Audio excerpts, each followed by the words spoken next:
Good day, wala pang araw. On the way nga tayo ngayon papunta sa Marikina. Dahil ngayong araw, yung schedule natin para sa driving skills assessment. Tara, samahan nyo ako.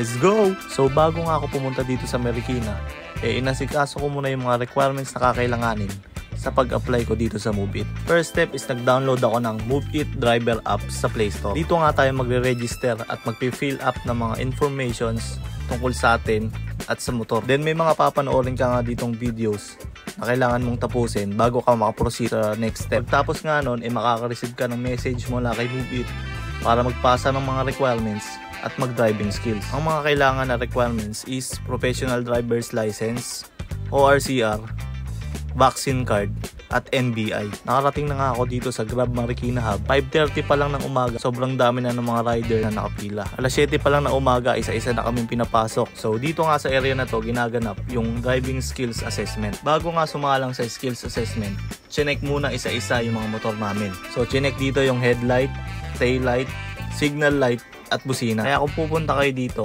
kailangan sa bahay nyo pa lang i-check nyo na maigi kung may mga defective yung motor nyo. Bago nga magsimula, ipapaliwanag muna nila na maigi yung mga dapat at hindi dapat gawin. Dito nga sa skills assessment. Bali pangalawa nga pala ako dito sa pila, kaya kinakabahan ako. Kahit anong galing mo nga sa pagmumotor, huwag ka magpapakampante. Kailangan mag-focus ka pa rin at i-apply mo kung ano yung mga tinuro ng mga trainer. Siguraduhin yung nakalock yung mga helmet ng mga pasahero nyo.